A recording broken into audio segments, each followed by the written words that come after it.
Mafans na a Kenya na ashirika a JCM ni maratigirwo megegeire na mahotetwo muno ni giko kienge arakorirwo agika to his wife Mama Arsene Reverend Joy, na oho ni kwagĩa na gĩcanjama na njokanirio rĩrĩ ari muthenya wa gũkũngũĩra John de Matthew's 5th anniversary, na mutumia wake wa kerĩ Caroline de Matthew ni atigwo akanĩte mwaki muno, na oho akĩaria maũndũ matiga aingĩ megegeire na the same time mahotetwo. Caroline de Matthew ni akorwo akĩng'ethanĩra na one of her followers wakorwo akĩmũkĩrĩra nĩ gũkorwo atĩ instead of commemorating her husband's 5th anniversary atĩ ararĩrĩria maũndũ mangĩ.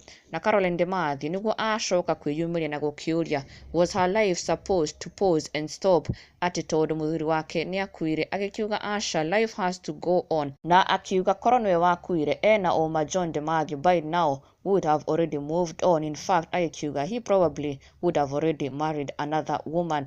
Warigwo kwahanĩka mũrũmĩrĩri ũyũ akĩra Caroline de Matthew, we are at 5th anniversary of your late husband, na wewe uko huku ukiongea mambo za ndevu, na akimutag #mwenewendo002.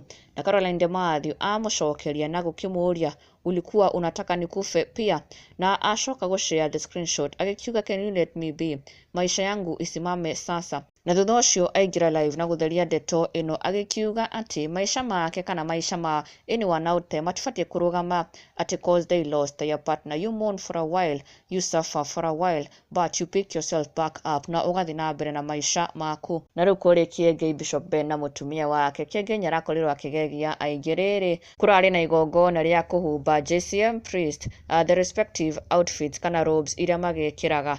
Akinya he mutumia wake na thutha wa kũmũhumba nguo ĩno nĩarakorirwo akĩmũhũraga kofi on her cheek kũrĩa aratigirwo agĩthugua na kũrora Bishop Ben ũru mũno. This being what happened, video ĩkenereirwo mũno nĩ a Kenya.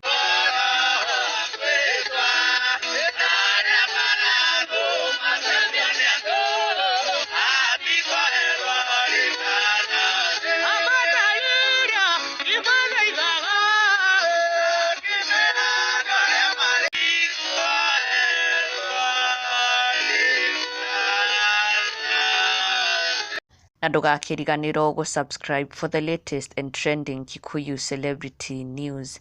Never miss an update. Subscribe now.